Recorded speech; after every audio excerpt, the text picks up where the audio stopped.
They just uncovered So something in archaeologists Pompeii have uncovered that doesn't an feel entire like a block find. of Pompeii. It feels like a and door it looks got like it opened. all belonged to Because one this isn't uber-wealthy room, individual. or one fancy statue, or one pretty fresco. It's an entire block-connected slice of the city, where it looks like one ultra-wealthy figure was running life like a private kingdom, a massive residence, a bakery, a laundry, and then the part that sounds almost unreal, a private spa complex built to make visitors feel small. And what's creepy is how fresh it looks, like people didn't leave 2,000 years ago, like they stepped out and just never came back. But the deeper archaeologists dig into this block, the more it stops being a story about luxury and starts looking like a story about power, and it all centers on one address, Regio 9, Insula 10 Pompeii, sites +2, Pompeii sites +2. The first thing to understand is this. It's a central area that, until recently, still had huge sections sealed under ash and volcanic material. And that's why the discoveries keep hitting so hard, because this isn't a place that's been picked clean for centuries. This is a zone that's been sitting there, locked up. While the rest of the world argued about what Pompeii even meant, now picture the scene the way the excavators would have experienced it. You're not just clearing rubble. You're peeling away layers of time. And suddenly you're standing inside rooms where color still holds on, where floors still look designed to impress, where the layout screams one message: you're in my space now. And the block itself is strange in the best way. On the street-facing side, archaeologists have found commercial operations, like a bakery and a laundria, attached to the residential structure. Behind that, there's an even larger, grander property unfolding. Like the public face was only the front layer of something much bigger, Apollo magazine +1, that setup matters. Because if you're wealthy in Pompeii, you can own a big house. Plenty did. But if you're wealthy and ambitious, you build a system. You control what people need. You build a place where business happens on your turf. You design the entire block so anyone important has a reason to come through your doors. And that's where the next room changes. Everything. Because buried inside this block is what archaeologists started calling the Black Room, a banqueting hall with dark walls so bold it almost feels modern. And it wasn't painted black to look edgy. It had a job. The dark walls were likely practical. When you entertain at night with oil lamps, smoke and soot are just part of the deal. Black hides the mess. And if you're throwing late-night dinners for important guests, you don't want your walls looking tired and stained. You want them looking intentional. Pompeii, sites +1. But the Black Room wasn't just about hiding soot. It was about controlling the vibe. Because on those walls, the artwork isn't random decoration. It's Trojan War imagery, mythological scenes that instantly spark conversation. Paris, meeting Helen, Apollo, and Cassandra. The kind of stories people think they know. Until you put them on your walls and force your guests to sit with the consequences. And Cassandra is the detail that makes the room feel like a warning in the myth. Cassandra can see disaster coming, but nobody believes her. She's surrounded by people who keep partying. And if you place that on the wall of your own dining hall, you're not just showing taste, you're showing that you understand fate, power, and maybe even manipulation. Pompeii, sites +1, SO. Guests reclining, lamplight flickering across black walls, myths staring down from above like commentary on the whole performance, conversations drifting from art to politics to money, because in Roman elite culture, those things were basically the same language. And then, when the dinner is over, the host doesn't send you home, he sends you somewhere else.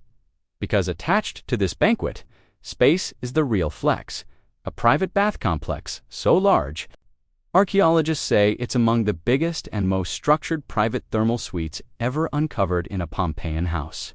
Pompeii, sites +1, this is where the rich turns into untouchable. Most people in Pompeii used public baths. That's normal. That's everyday life.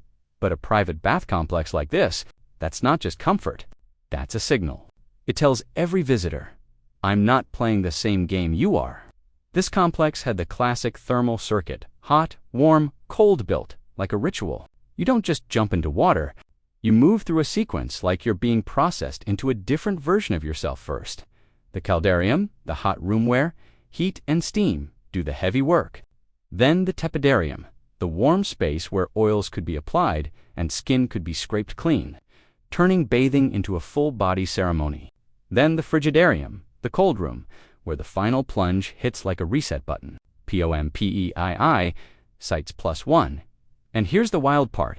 The changing room alone suggests this place could handle a crowd. Archaeologists estimate the suite could host around 30 people at once, based on features like benches, meaning this wasn't built for a quiet personal soak. This was built for events.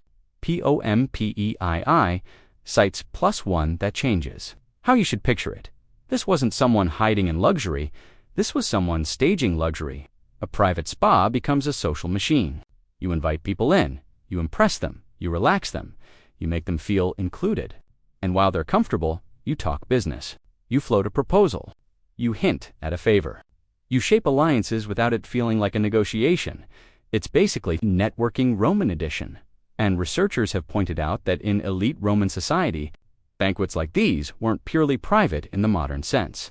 They could be used to build support, promote candidates, and show status in a way that practically demanded a response. Pompeii, sites +1, but just when it feels like you've seen the peak of opulence. The excavation shifts into something more eerie, because inside this same block is a room painted in a pale, expensive blue, so unusual that it instantly stood out. Archaeologists interpret it as a sacrarium, a shrine space used for rituals and the keeping of sacred objects. Pompeii, sites +1. And that room tells you something the spawn never could. It tells you the house wasn't finished. There were construction materials and tools. There were signs of renovation. Even oyster shells, likely intended to be ground up and mixed into plaster or mortar, were found, suggesting work was actively underway when everything stopped. Apollo magazine +1 that detail is haunting because it shrinks the timeline. It wasn't someday, it was right now. Someone had plans. Someone was upgrading. Someone was making the place even more impressive. And then the eruption hit Pompeii in a D79, and the renovation froze mid-motion. Pompeii, sites +1, but the most intense part of this entire discovery isn't the baths or the art, or even the sense of a wealthy life on display. It's the room where archaeologists found the remains of two people, not in a dramatic pose, not as a legend, just two individuals who didn't make it out. Reports describe one as a woman in mid-adulthood and the other as a young man, with clues around them, keys near him, and coins and jewelry near her, suggesting they may have gathered valuables while trying to shelter in place. Archaeologists have also discussed differences in physical wear that could hint at different social roles, but that part remains interpretation. Reuters +2, Smithsonian Magazine +2, and that contrast hits hard because this block screams wealth. Yet inside it, you can still see the layers of status, dependence, and labor that made the luxury possible. In other words, the spa didn't run itself, and the deeper researchers look at elite homes like this, the more the story becomes two stories at once, one about people who hosted banquets under mythological paintings, and another about the people whose lives were spent maintaining the heat, the water, the food, and the work behind the scenes. Apollo magazine now hears where the internet gets loud, because as soon as these discoveries started stacking up laundry, black banquet hall, shrine room, massive private spa questions started following everything like a shadow. Who owned this? And there's a name that keeps surfacing. Aulus Rustius, Verus, in the same block. Archaeologists have found electoral inscriptions encouraging votes for him, and his name shows up in multiple places, tied to the area enough that some experts have suggested the grand residence and its operations may connect to him directly. Pompeii, sites +2, Apollo magazine +2, but here's the important part. Connected doesn't always mean confirmed owner. Some reporting frames it as a strong possibility.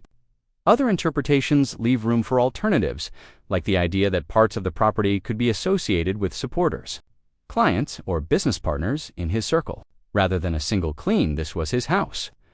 Labeled dot, so the best way to put it is this. The evidence strongly links the block to his political presence, and it's widely discussed as a likely match. But the story is still unfolding. Pompeii, sites +1 still. Even without a signed deed, the vibe fits. Because if you're a politician or power broker in Pompeii, this block is a dream. A bakery on the street level, something people need every day. A place where reputation spreads fast. A private spa for hosting the right guests. A banquet hall designed to make nights memorable.